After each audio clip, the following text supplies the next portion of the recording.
Morning, everyone. Morning, Fred. Well, it's not actually morning. It's well, it is morning, but it's late morning. We've been kind of working around on the dually here, getting some lights installed for winter time. Another thing that we did off camera here was I took the boards and sides off the Salter here. I didn't need all that extra room or that extra height on there, so I took that off. Actually the tarp fits nicer now. So, but we are working on these lights here for the Salter. The reason why I'm installing those is obviously in the winter time it never snows during the day. It snows at night all the time. So I like to have a lot of light on the back of the truck, especially like for backing up and everything. My main reason for that is, two, I like to see what I'm doing. Secondly, when you're out plowing, you're already sleep deprived and just not thinking right. So whatever you can do to minimize mistakes, as you know, the snow events going on, that just makes your life easier. So the more light you can have back there, it just helps out in the long run when you start getting really tired and fatigued. So we're gonna be working on getting all this stuff wired up.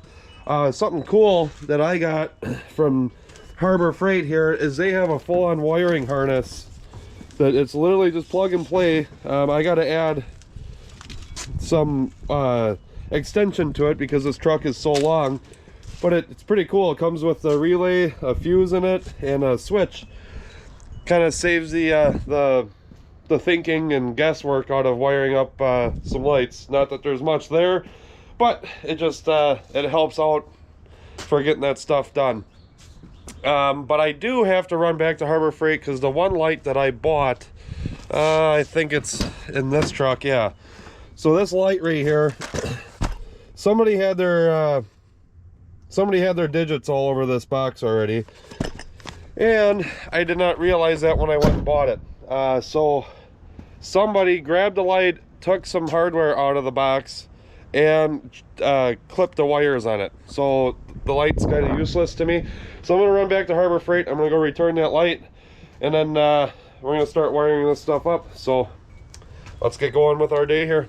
Let's get in here to Harbor Freight. I'm gonna return this light, get a different one. Gotta say, today's December 8th. Yeah, December 8th. It is 55 degrees out, which is unusual for this time of year. It's kind of nice though.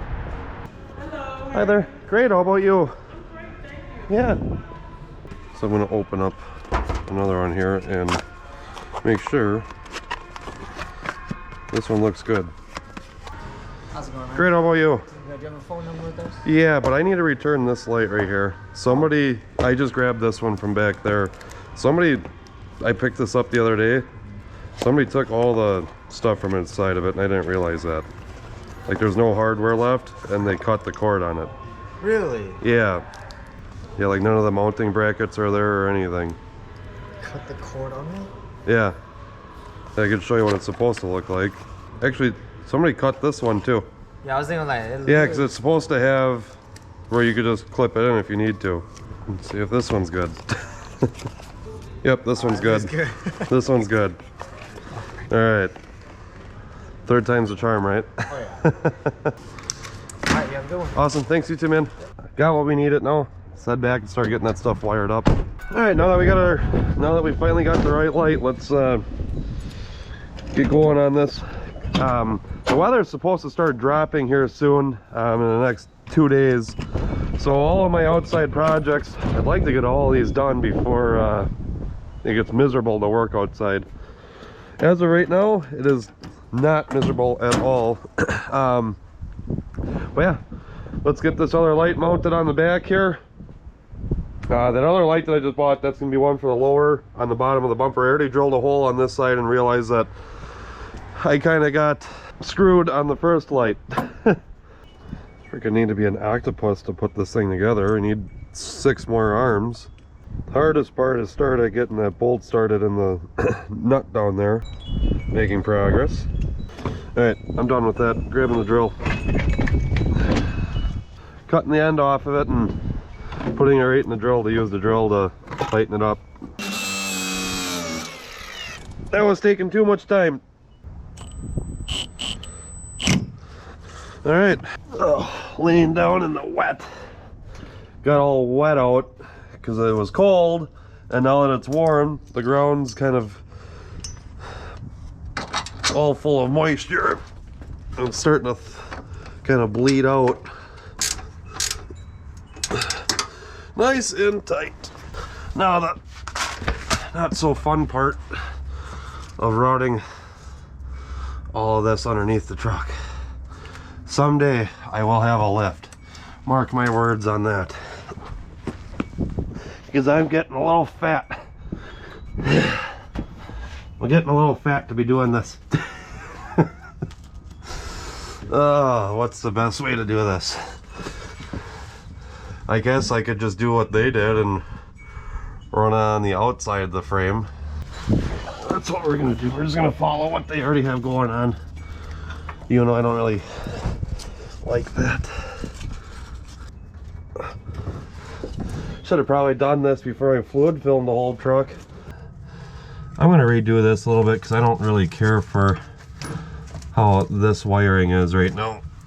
It's already falling apart and it's only been on the truck for a week. The only concern that I have with running the wiring like this is obviously as you start plowing you get a bunch of buildup, and I'm afraid the weight of the snow is going to kind of rip this stuff apart. Dang it, forgot a wire. Got it. So the other day when I went to Harbor Freight, I went and bought a bunch of connections and like wiring stuff. That's something that I've been lacking in this truck, not that truck. But it doesn't hurt to have this stuff. I bought some heat shrink to put around what I cut. I'll put a bunch of dielectric grease all over the connections and just kind of hope for the best. Originally I was going to cut apart, I bought like a trailer wiring kit to do an extension on there. But what I think I'm going to do, just because the kit that I bought, it has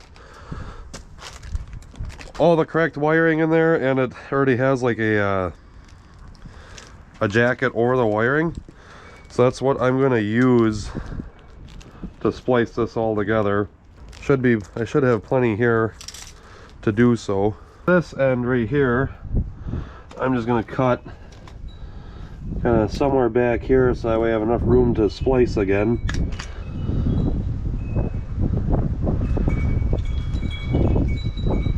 Something like so.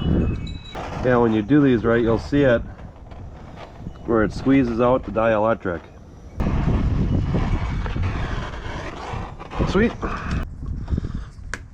Alright, that looks good to me. Now we'll finish running this loom up, which there's plenty to get up to the front here. Then I'll cut everything and splice that end back together, and then run the wiring through the dash, or through the firewall to the dash, to have a switch inside the cab. So the greasy part's done now. Got it all ran through underneath here nice like.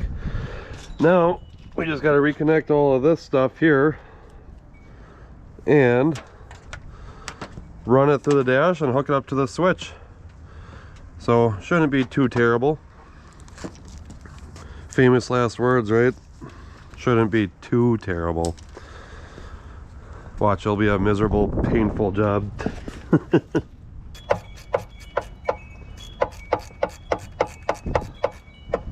Zip tie that stuff like that. Put that one down there like so.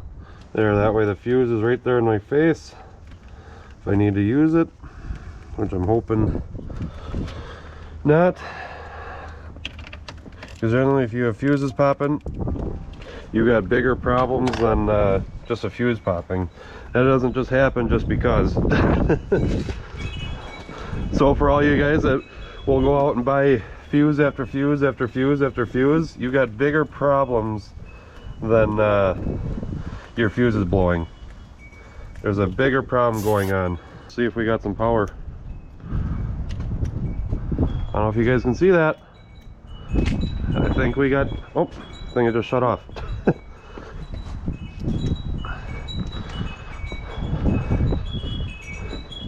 Got 1, 2, 3. 3 lights. Hell yeah, brother.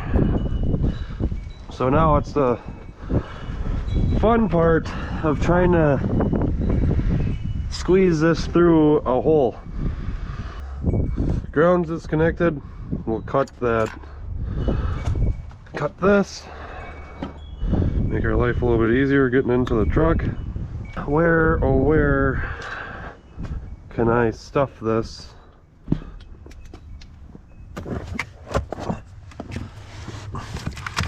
Looks like maybe, yeah, I think I'm gonna go through, I don't know how well you guys can see, but I'm gonna go through that hole right there. That looks like it's got the most room out of all of them. There it is. There's my wires. And I pulled out what I needed here, so get that trimmed back and get it wired in for our switch. Alright, so the red ones are the ones that we need. So let's get the clipping and trimming and crimping. Now to these switches, they don't say anything on them on what's what. So maybe I can look at my old switch here and see kind of what's what. So the blue one was in the middle, and then it's a 50-50 shot of where the rest of them go. All right, let's put that ground back on.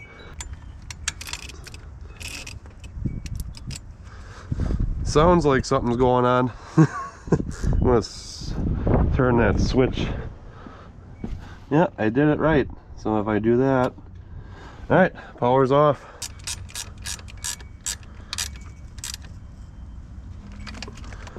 I've been dreading this project because, like I said, I hate wiring. Get everything tucked up and zip tied and kind of out of the way. In my opinion, this is a very nice kit to use, especially for a guy that doesn't really know a whole heck of a lot about wiring. Right on. All right, let's I'm gonna run off to a shop, go get a strobe light. Actually, I'm gonna get 2 strobe lights because I kind of want to have one on the roof of the truck too. I'll get a small one for back here and then one for the roof of the truck. Just getting here to breaking equipment. I'm not 100% sure if they got strobe lights, but generally they have a lot of stuff. So this is going to be my first stop to get some strobe lights. Hi there, how we doing? Good, how you doing? Fantastic. How can I help you? Looking for strobe lights. Yeah, what kind? Like a magnetic one for the top of a truck, and then one that I can wire in on the back of a Salter. Are you recording? Maybe. You put that on YouTube or something? Yep. There's a couple of guys that do that. And also for when my wife asks me what I did throughout the day, I can just show her. Doesn't sound like she trusts you.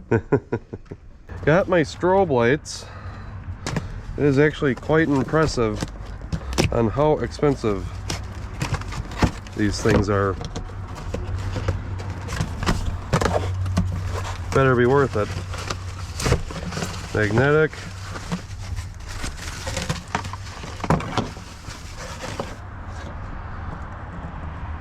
Cool. Cool. Gotta test it out. Kind of wish Junior was here. Junior, if you're watching this, here's a strobe light for you, buddy. We're done with this project as far as wiring. I got another piece for my fluid film gun.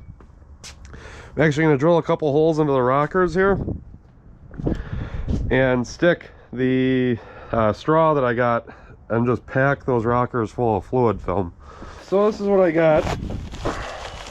I obviously did fluid film on the truck, and personally I don't think fluid film does as nice of a job as this. This is called wool wax. That's what I used on the Ford here, and I personally think it did a way nicer job. And then I got these little push inserts here. What I'm going to end up doing is drilling a hole in the rocker, to be able to fit this straw, this attachment that I got for my spray gun, so I could throw that into there, and then once I'm done, you know, pumping the rockers full, I'll push these in there. And I don't know, it's worth a shot. I've never done it before. Kind of a weird feeling to just be drilling a hole into a rocker, but I guess that's just what you gotta do. Wool wax pretty much looks the same, but again, I just think it does a way nicer job at doing what I'm trying to accomplish. So we'll get this taken out here and fill it up, and it's kind of nice to have. I bought this I don't know what you would call it, paint can spout. It helps for getting it into the canister. And then I also like this fluid film because it just kind of, it seems to flow a little bit nicer than fluid film. It's easier to fill up your can, and you're not wasting as much. So I'll give that a try right there. Grab a rag here so I don't have a giant mess everywhere. Wipe the little excess off the can here. Something about me, I don't like I hate working in sloppy conditions. So if I can keep a clean environment, I try to. It's not always possible, but it's something I enjoy trying to do. So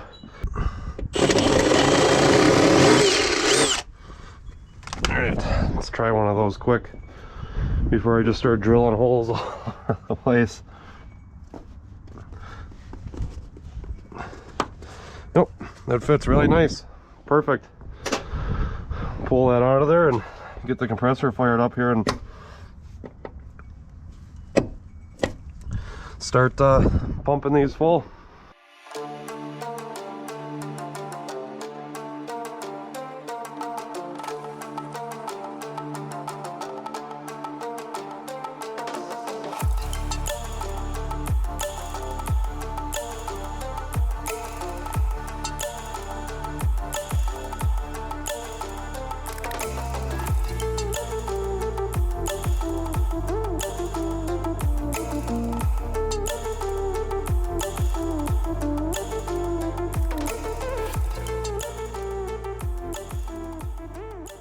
So I got the passenger side rocker done too now.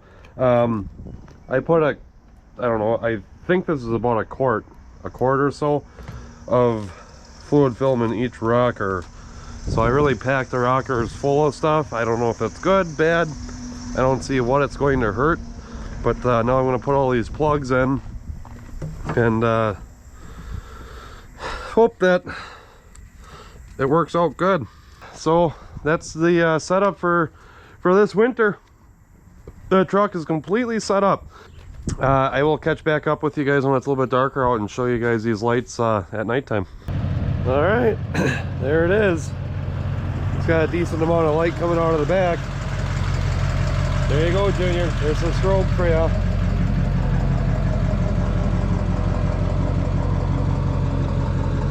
I'm really happy with the way that turned out. Wow, is that bright?